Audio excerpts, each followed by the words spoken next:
Hey, Gordon Ramsay, what's going on? I'm with my family tonight. My daughter just got home from school. One of my favorite dishes is going to be, I love slow cook beef shoulder with polenta, and I'm going to do that with rainbow carrots. So I'm going to start this off with just adding a little bit of flour onto my beef. Now I'm going to rub that in, just kind of get it coated. I like that little bit of fat in the end.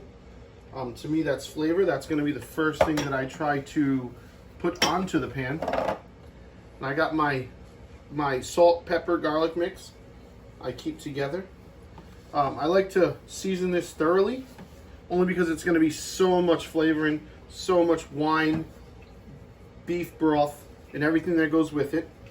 You really got to get it in there. You got to coat this. You got to really get the beef going. You want a nice crust. It's only going to create so much flavor. All right. From there, I got my hot cast iron going. As you can see, it's pretty much smoking. From there, I would definitely. You can see that little layer of fat right there. Now, from that, I'm going to go directly into the oil. That's extra virgin olive oil. And I'm going to raise that temperature just a little bit. And I'm going to brown that on each side. I'm going to make sure that's brown, that's brown, that's brown. The corners are brown. The brownness is what's going to create flavor. I mean, I want all that oil. I want the crust. I want it to look just like that. That's perfect. That's exactly where you're going to want your beef, okay? What I like to do now is I like to let it rest. Give it a few seconds for the juices inside to kind of get to know itself, get to know each other. And that's where I'm going to want to do onions and carrots. So what I just wanted to do is I just wanted to reduce the temperature of the cast iron. The cast iron's been hot for a little while. That's a little too, that's great for beef, not good for vegetables. We want to sweat this, not cook this. So we're going to cook this down. Just a little bit, because what I want to do is I don't want to lose the moisture of this. I want this to create its own mirepoix flavor, because what's coming next is going to be the beef, and that's going to create its own moisture. And then I got beef stock, tomato paste. This is going to be amazing. Little red wine. I mean, forget about it. 4 or 5 hours in the oven. This is going to be amazing. All right, so here's what's going on right now.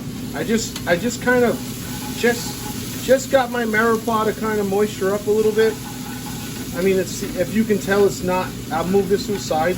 There's moisture, but it also absorbed the oil and the flavoring of the flour and the beef that's already been in there.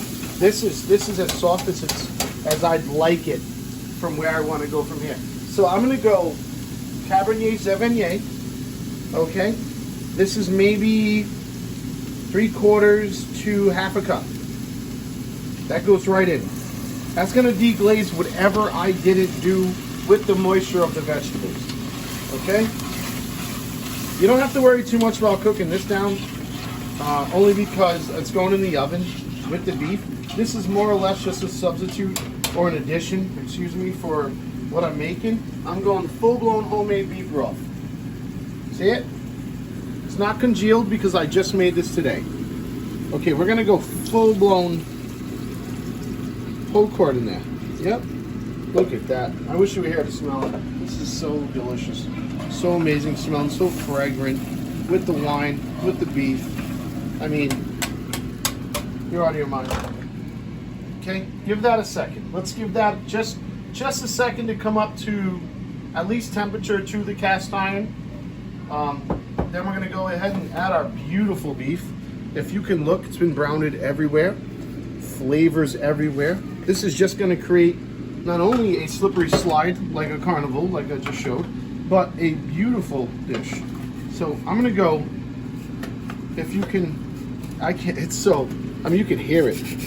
Listen to that. Like this deserves a good bath. There we go. Let that in there. Let that enjoy its time. That's gonna be delicious. So what I want to do from here is give that a second to come to boil. When it comes to boil, I would add my tomato paste. But until then, I'd like it to just sit there, marinate, gain the flavors of the wine, the beef broth. And then as soon as it starts to boil, I'll put the tomato paste and I'll be right back with you. So here we're at with the beef. That's just one side. I mean, I'll show you. I just flipped it, but look how beautiful. I'm just going on the other side. We're just braising this a little bit. We're just going to try to create as much flavor in this broth as much as possible. One of my favorite thickeners is tomato paste. I'm obviously not going to use this whole thing, but I would say maybe 1, 2. That's where I'm at with that. I think that'll create a oof.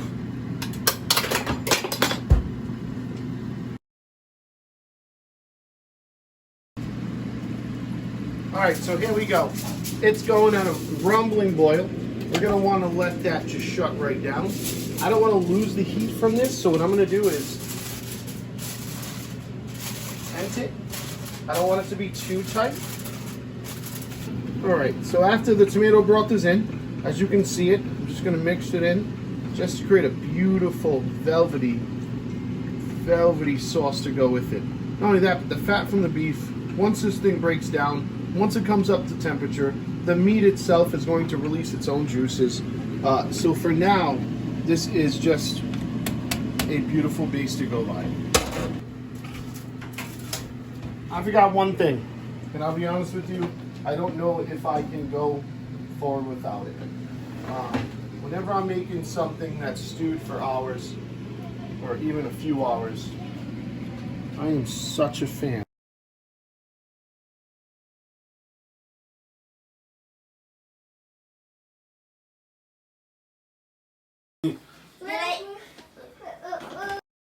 For you.